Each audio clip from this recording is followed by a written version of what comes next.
Welcome back, captains. This is Papanikolis, and today, number 81, we'll try to break the shield of a Spartan. Will he ever make it? Welcome to Back to Port.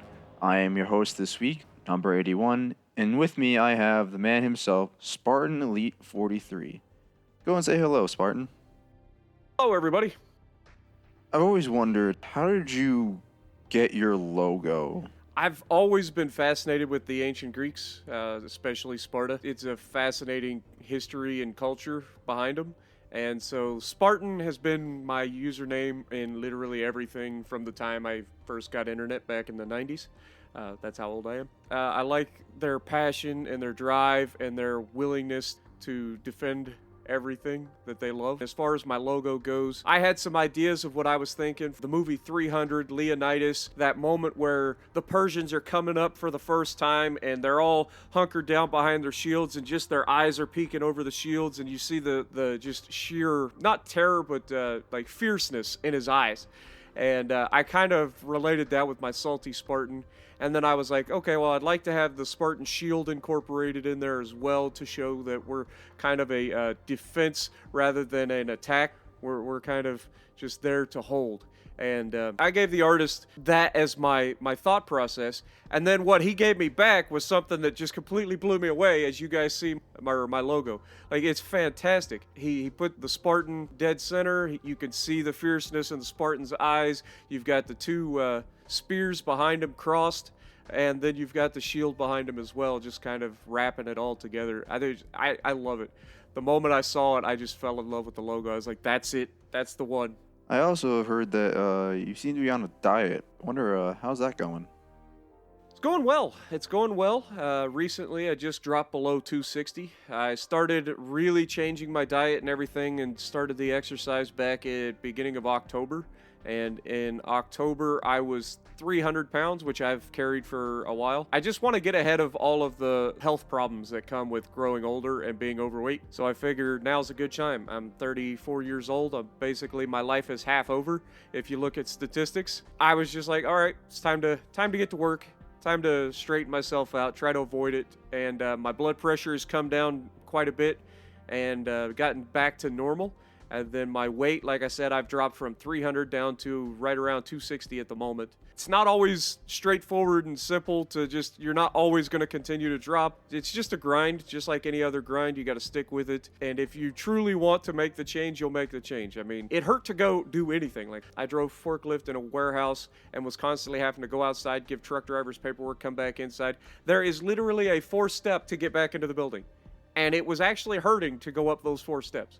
So at that point, I was like, okay, I need to make a change. And I dropped 30 pounds back then, and I held that off for over 2 years until I finally decided this year to, or at the end of last year, to change again and start actually trying to get in, not necessarily get in shape completely, but just get healthier in general.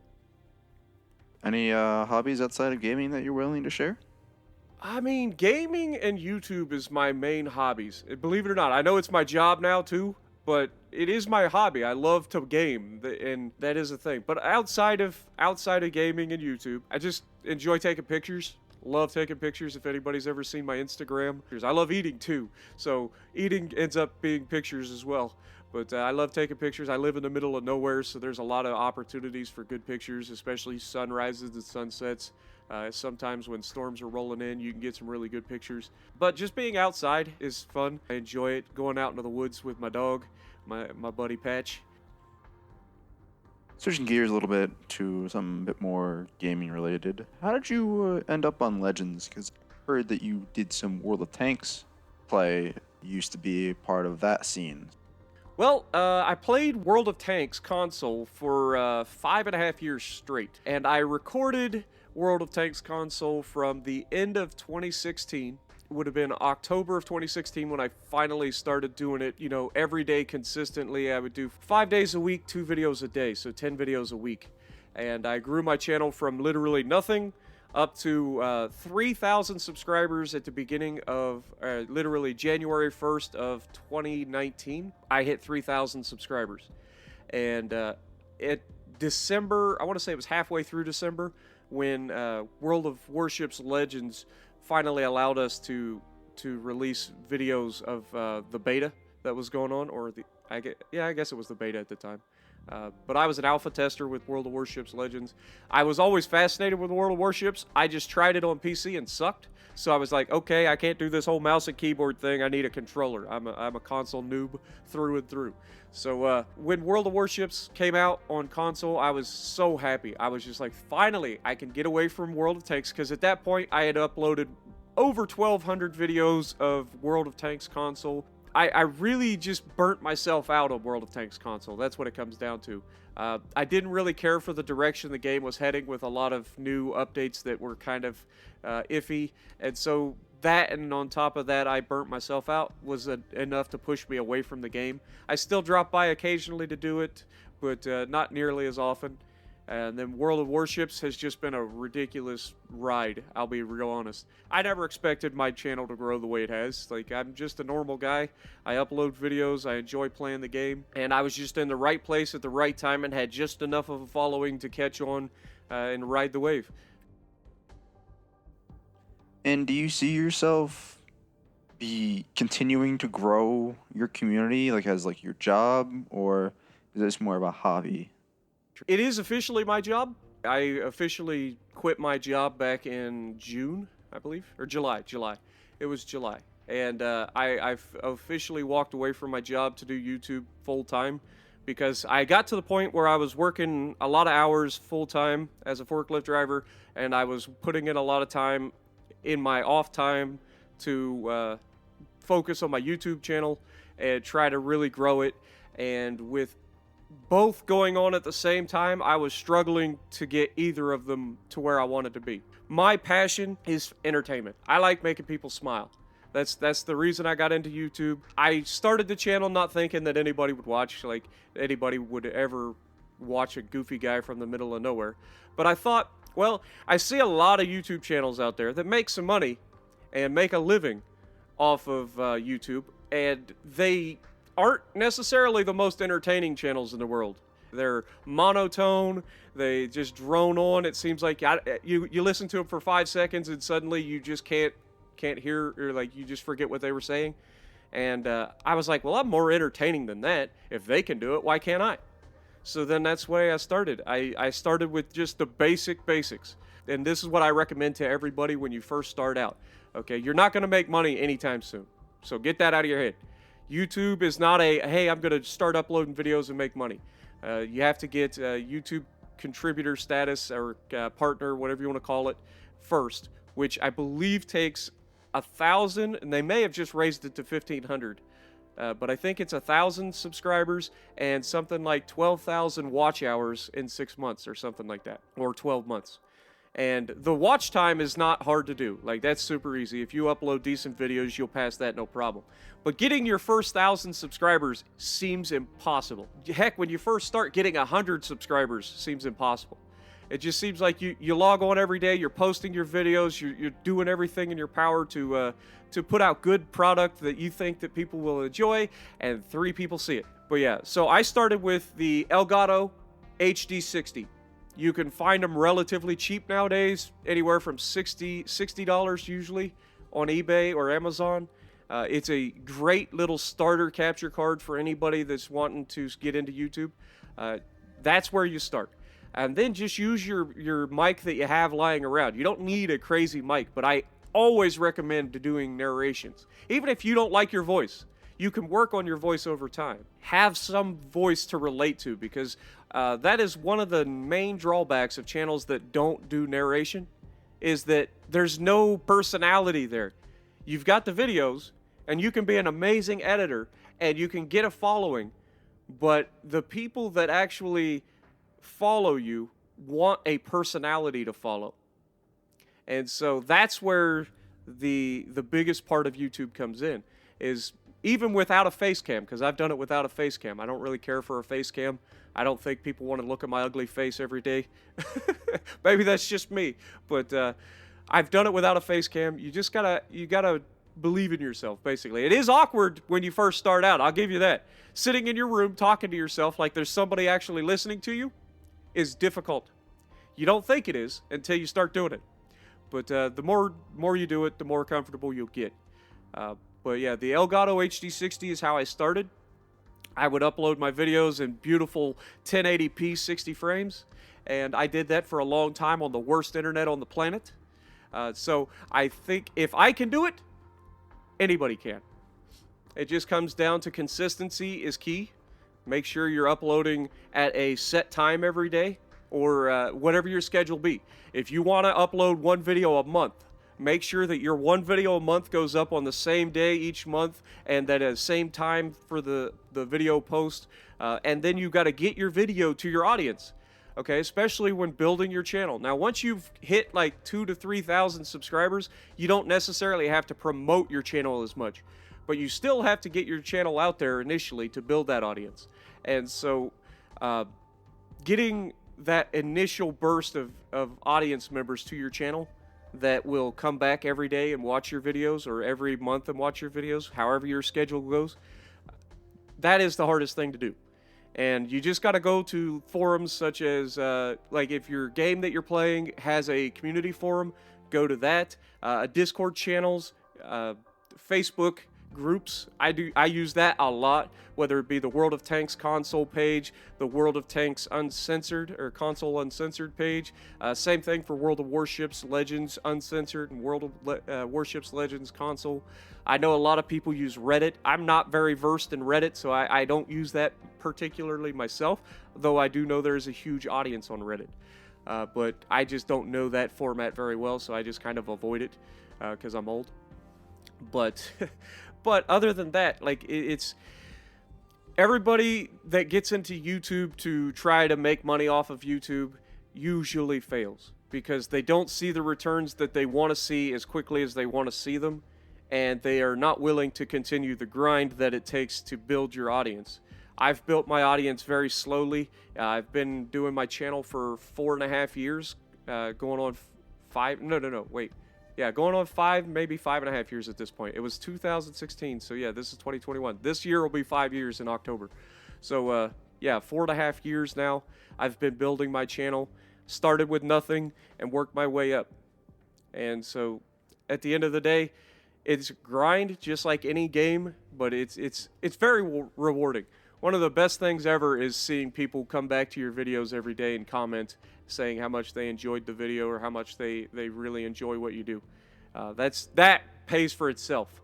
And then on top of that, to make a living doing something that you actually love doing seems cliche, but it's a lot of fun.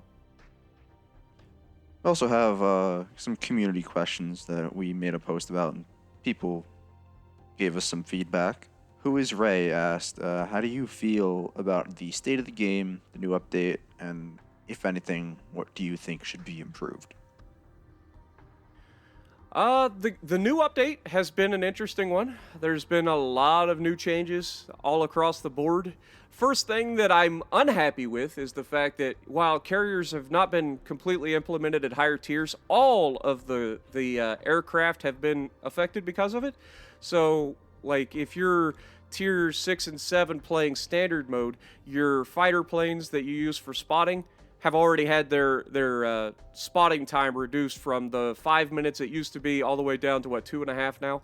So they've had it cut in half. That's a huge difference in, being able to spot, because, you guys know as well as we do, if you're in a cruiser, if you're in a battleship, 9 times out of 10, your destroyer is just going to rush out and get obliterated right off the bat.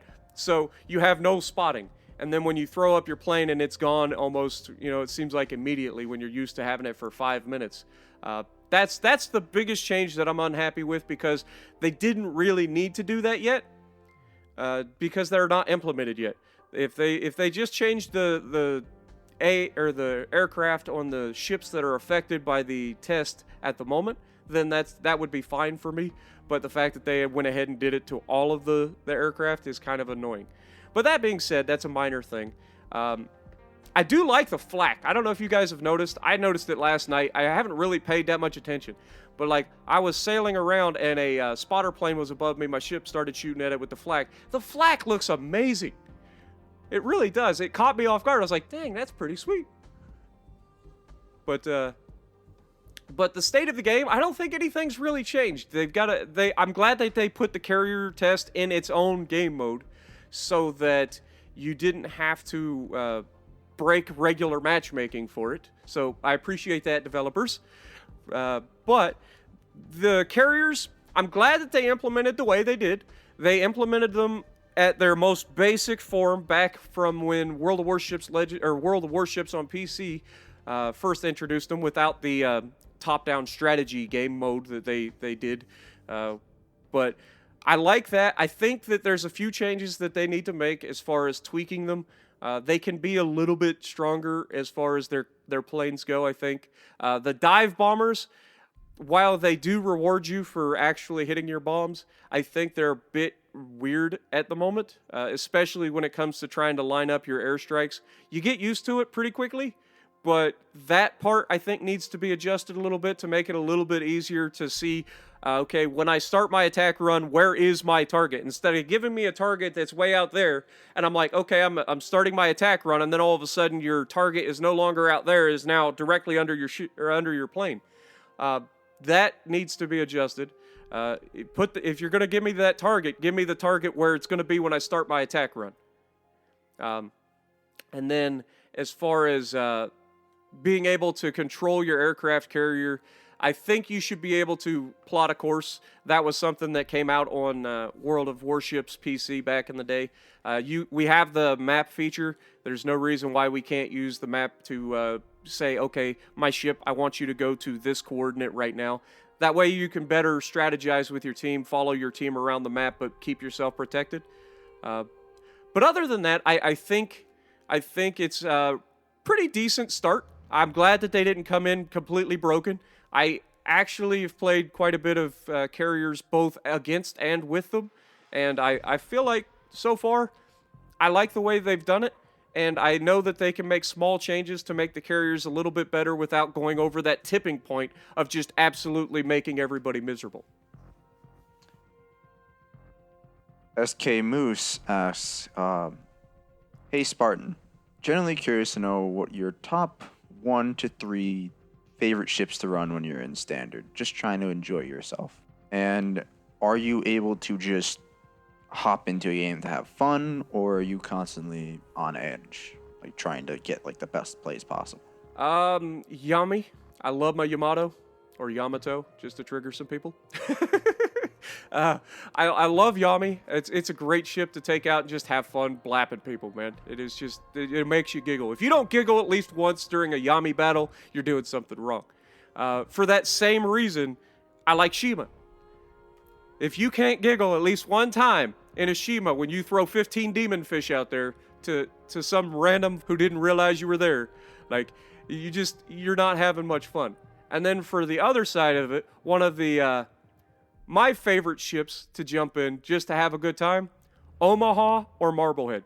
Both of them. I love the ship. Tier 4, it's such a fun ship to play. Nothing like coming around the corner, catching a cruiser broadside and hitting them for 5-6 citadels a salvo. It's fantastic. Okay, so the way I play the game, I'm always playing for fun. Do I always have fun playing? That's sometimes debatable. When the game gets you, it gets you. And I don't care who you are, I don't care how good you are. I've never claimed to be the best. Everybody knows I get salty. There are times where the game just says no. Those are the most infuriating moments ever, because there's nothing you could do about it. You got a broadside destroyer 2 kilometers away, you've got a full salvo of 16-inch guns ready to go. You shoot them and you miss. If the game says no, the game says no. Any multiplayer online game, I'm super competitive. I can't help myself. I just always am trying to outdo A, myself, but B, the other guy, regardless of who it is.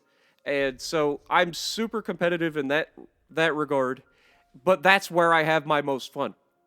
There is nothing better than when you are up against the wall, fighting your way out of it, and you somehow pull it off. There's just nothing better. It's the best feeling in the world. Going back to back with your buddy and somehow coming out on top when it was 2v6. Like, really? That's insane. And that is one of the reasons that even with all of the frustration that these games bring you, with all of the potatoes on both sides of the ships, like, all of the frustration still gives you those moments occasionally that just keep you here. And that's why I enjoy it. Alligator17 on also asked, should CCs in general, in your opinion, portray ships how you truly feel about them, or try to take a more community-centric approach and take what the community in general thinks about the ship? So basically, personal view or community view. All right. So personally, because I can only speak for myself, this is the way I feel. I feel that community contributors are the voice of the community. Okay? I also feel that it is your job as a community contributor to be as honest as possible, regardless. Okay? I know it can be harder, especially for a smaller channel. Trust me, been there, done that. I did it on World of Tanks console and actually got myself soft banned. It wasn't a technical ban and it wasn't a warning. It was just they went from, okay, we're going to help promote this channel to, all right, nobody's going to hear about this channel for, it was months. All because of, as soon as I got into the community contributor program, I got a tank called the Glory IS-5. Okay? I hated that tank. It was hot garbage. And I said so.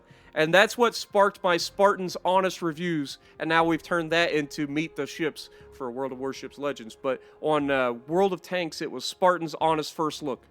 Okay? I would give my honest feedback on how I feel about a tank, or in this case, a ship.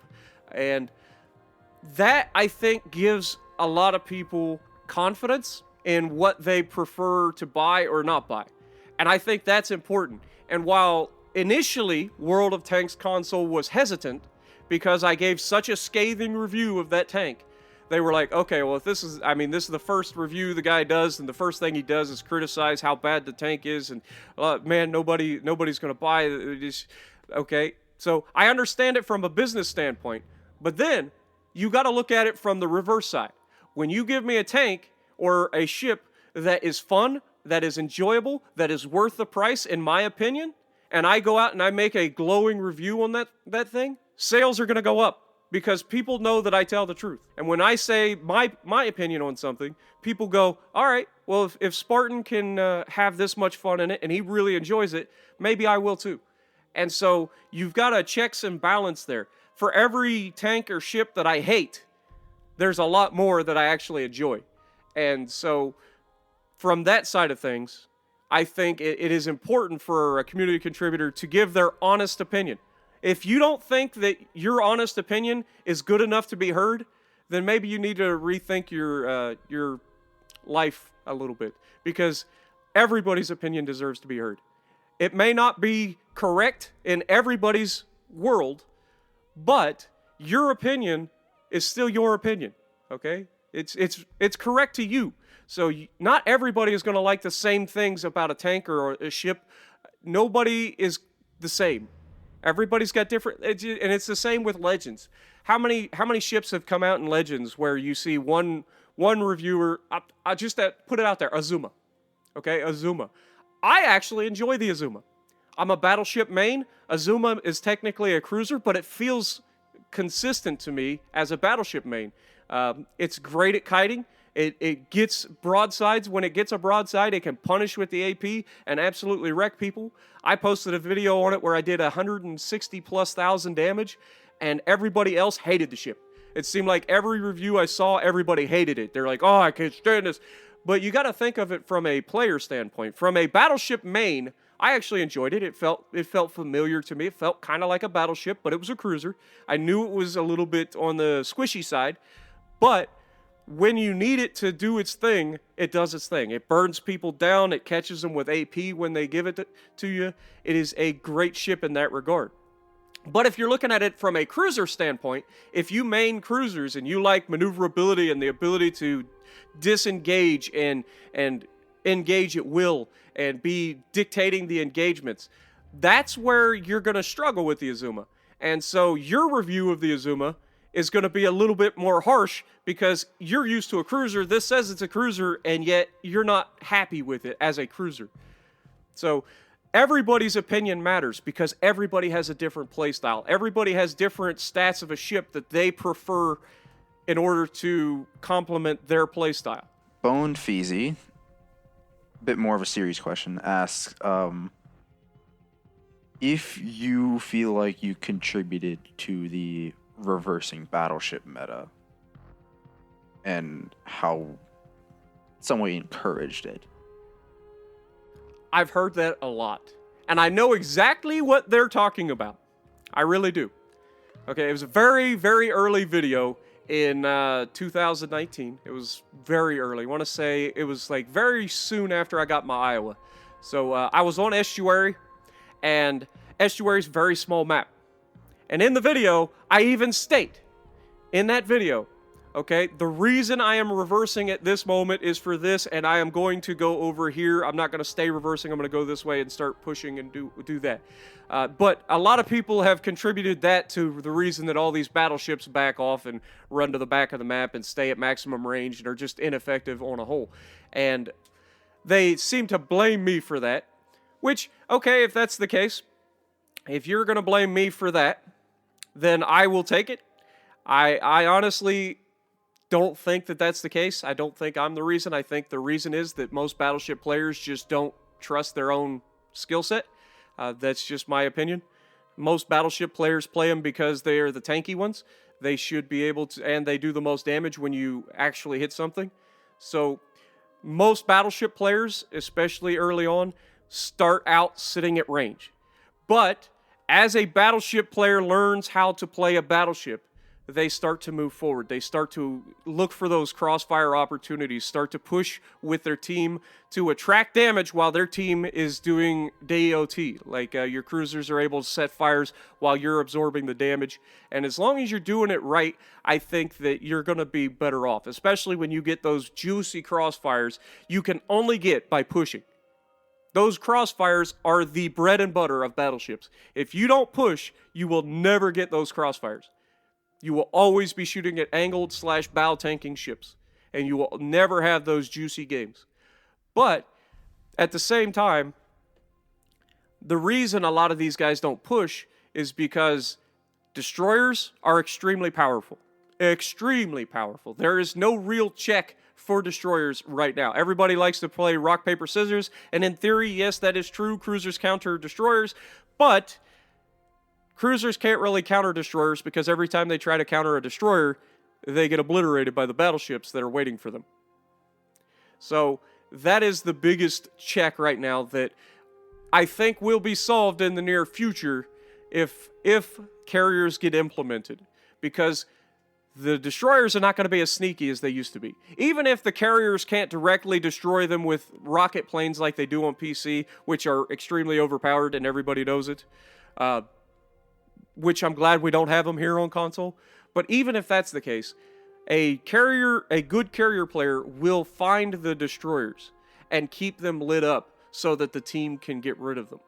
And then the other side of that is you have to shoot the destroyers when they're lit. You can't just leave them. Always assume that destroyer is coming for you. Battleships, I'm talking to you. Always assume that destroyer is coming for you. Take him out in accordance with that. You kill him, he can't kill you. It's that simple. Don't trust your teammates to kill him. If you see a destroyer, shoot it. Which of the PlayStation CCs would you want to play with most once cross divisions are implemented?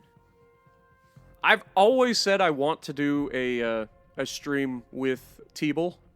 Not just because he's the second largest channel, but I think that the two of us on a stream together with as salty as how we both get, I think that would be hilarious. But honestly, I would love to play with anyone. I already play with Hive. Hive comes over to Xbox and plays. But Zarkoon, I really enjoy Zarkoon as well. And Tactic. I honestly, all of them at this point. I just wish that they were smart and went with Xbox instead of PlayStation. Any non-community contributors that you'd like to play with? Any like particular member of the community that just stands out to you? Oh, I run into people all the time. It's hard to remember everybody, but I mean, obviously my dude, Let Him Peak, the guy that I run ranked with all the time. He's a lot of fun. But High Cal, I've run into him a lot, both against me and on his team. Plus, we've gotten to start playing together here lately. But we've run into a bunch of people out there, and it surprises me how many times I'll jump into chat and say I'm going one side or the other, and next thing I hear is, "Oh my God, Spartan, is that you?" It surprises me how many people are out there that actually know me at this point. But yeah, I enjoy playing with folks when I can. When I used to be able to stream, I was able to do subscriber streams where I try to get as many people to play with me in like a 4-hour period as possible. And I really enjoyed that. I like to get people into the games with me and just go out and have fun. If you had to pick one ship to add or remove, both, what would it be and why? I mean, Yudachi would be the removal. I think it's just broken. And then to add a ship, I would love Ohio. Ohio looks like it would be so much fun to play. And it's an American battleship at that, so it checks all my boxes. But 18-inch guns, just beautiful. I want that ship so bad. The other one I would love to see is Des Moines, because I love my Baltimore. Des Moines would be so fun. And I feel like this is a pretty good question to end off on. But Dodd Drippington, somewhat notorious member of the subreddit, asks, do you wonder how you're blaming others for your own choices in the game affects other players? Basically, trying to address some of the toxicity that can arise and how you occasionally will point fingers at other players. Here's the way I always try to say it. I get salty. I can't help it. I'm competitive. There's just no other way around it. Sometimes that becomes irrational. But the other side of it is I usually don't just blame others for my downsides. There's a lot of times where I call myself out for being stupid. You guys, anybody who's actually watched my channel for a long time knows that I have no problem calling myself out as much as I call anybody else out. If it's a bad player and they're trying, you can tell. They're actually engaging the enemy. They do something stupid like go broadside on. That happens all the time. Everybody's done it. If you haven't been caught broadside, you just don't move from your spawn. I don't mind that. What I mind is the people that are there that have the opportunity to do something and they just refuse to do anything. That's what irritates me, and that's what I call out, and that's what I get the saltiest about. And while I understand the point of the toxicity, and that's why I have limited myself in chat, I try to make sure that I'm not getting into game chat for that reason, because I just can't stop myself. I've tried the whole keep the headset on but keep myself muted, and as soon as I get upset, that freaking mute button comes off, and the next thing I know, I'm saying stuff in chat, and I just try to avoid that at all costs anymore. I most of the time anymore, I just don't play with my headset on. I just don't. It's not worth it to me. But at the same time, I understand where everybody comes from as far as that goes, but you can't sit there and accuse me of being toxic and say that I am extremely negative towards the game and then sit there and say that you've never been. You know what I'm saying? It is a multiplayer online competitive game. You can't tell me that you've never been upset and said something over mic at all. So, in my opinion, if you go on the internet and say, this guy's toxic, or this guy says this, or this, 9 times out of 10, you've already said it, and you've probably said it recently, and probably much worse than what I say. I at least have a line that I don't cross when I get salty. Yes, I get upset. Yes, I say stupid things like, I don't understand what you guys are doing. Why don't you get into the fight? And I use expletives to do that. But, I don't cross the line and start calling people I don't call people names. I don't do things like that. I don't try to put anybody in particular down. Usually I just call out, hey, I wish the battleships in this match weren't 18 kilometers behind me. It would be nice if I had some help. Stuff like that. But, again, I know that it's an area that I have to work on. And I am trying to actively work towards the side of not contributing more to people thinking that I'm a toxic individual or anything like that. Because it couldn't be farther from the truth. Yes, in a competitive sense, I do get angry. I can't help that. But from a everyday interaction standpoint and what I try to, my goals for my channel and trying to make people smile, that's what I go for. And so I think that overall, the positivity that I put out overrides the negativity. But I understand that the negativity is an issue and that I am working to resolve it. All right. Well, thank you for coming along, Spartan. It's been nice having you here, getting to know the real you, and I hope to see you back again. 10 time, captains. Yeah, I appreciate you bringing me over, first of all. I've never done anything like this, so it was kind of interesting to see the behind the scenes and how this all gets set up. So thank you for bringing me, and thank Papanikolis for also inviting me. And also, my channel, you guys should know by now, it is youtube.com/SpartanElite43, and that's my main thing. I also have an Instagram, which is it's at SpartanElite43, all lowercase that time. But I just enjoy the game. I'm a goofy guy from the middle of nowhere. I'm nobody crazy, I'm new to all of this fancy stuff as much as anybody else is. So the main thing I want people to take away from this is that I'm just a normal guy. There's not that much about me that isn't just your guy next door. I just happen to be next door a long ways away in the middle of a forest.